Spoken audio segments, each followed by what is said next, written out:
Angry family members say she didn't deserve to die. We now know the identity of a woman fatally shot in a Walgreens store for allegedly shoplifting. Her says 46-year-old Sircie Varnado was a disabled, unemployed mother of 5. They say she was on her way to see her boyfriend when she stopped to pick up some things from the store. A source tells CBS 2 a clerk suspected her of shoplifting and called a friend for help. He showed up with a gun, confronted Varnado, and shot her. She didn't deserve to be executed like that. He could have just held her for the police. He didn't have to shoot her in her face. She didn't have no weapon. No word from police on if anyone is in custody, but we're told they know who they're looking for. Okay, so y'all just heard that story right there. Well, that little clip right there. And it involves this woman, as you can see, her name is Sircie Varnado. And this happened about a week ago. And shout out to T Maxey for sending me the story. And there's also another person that told me about this as well, but I can't think of their name right now. But if they're out there listening, thank you.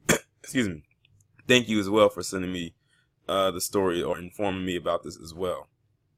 Now, that was a very small clip of the story, but there's way more to it as well. So, of course, they told you that this woman allegedly was shoplifting when this event happened, which led to her being killed. But they're leaving some parts of it out, like the employee who shot and killed her falsely identified themselves as a police officer. I guess to try to scare her in order to not take anything. That right there should bring the person right there up on charges of basically impersonating an officer, which is, which I do believe might be a felony. Because at the end of the day, you lied about who you were, and then someone ended up dead because of you. And I believe they shot her twice. So they made sure that she was dead. And like they also said in the story, they haven't yet to arrest this person, but they know who they're looking for. Well, if they know who they're looking for, then they need to go and arrest them. Now, T Maxey also sent me this statement. Well, I guess you could say this written piece about some other stuff that they left out about this person. They said, accused of shoplifting, woman killed in Chicago in Walgreens. She is knocked down and shot in the face twice after manager called a friend, not the police, to confront her. He then picks up his shell casings and leaves the store before the police arrive. Now, doesn't that sound like somebody who, like, if you picking up your shell casings and leaving before the actual police arrive, and then there's stories coming out that you impersonated the police and you're not really a cop, this person should be held almost pretty much completely accountable for their actions. It goes on to say he is just chilling at home and has not been arrested or identified. Not even to her family members. They are now shooting down black people and just walking away. I can't even argue with that. Like the loved one or the family member in that clip said, they didn't have to shoot her. They felt there was an issue. They could have just called the police. But see, it's to the point now where they are taking it upon themselves to do what the police are already doing to us. And the fact of the matter is he lied about who he was.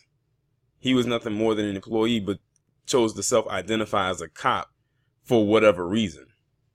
And now this woman is dead. 46 years of age. And she had children. I'm not sure what the ages of her children are. Considering her age, they probably are maybe a little bit older. But still at the same time, a mother is now deceased. And it says she was disabled as well. So I'm trying to figure out what exactly was she trying to steal allegedly, and how far was she really going to get had she allegedly stole something. But like I said, it's gotten to the point where they don't even wait on the police anymore, because at this, well, shoot, they probably would have, who knows what they would have did to her.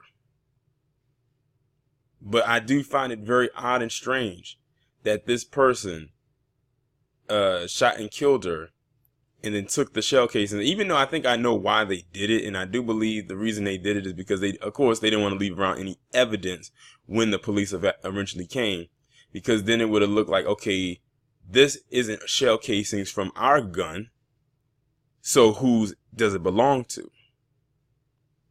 But they said that they know who it is, but they're not identifying them. So in my opinion, by them doing that, they are protecting the individual who shot and killed this woman. That's what I believe. If they know who it is, then just go and get them and identify them. I mean, at least let the family get that bit of closure right there so they'll know who to deal with when the time comes. Don't just drag this out. And this could actually be a bad look on Walgreens, because this was a person who worked in their store, who is a huge catalyst for this happening. So Walgreens better hurry up and release a statement if they haven't done so already. But yeah, y'all let me know what y'all think about this story down in the comments. Like, share, subscribe. I will talk to you in the next one.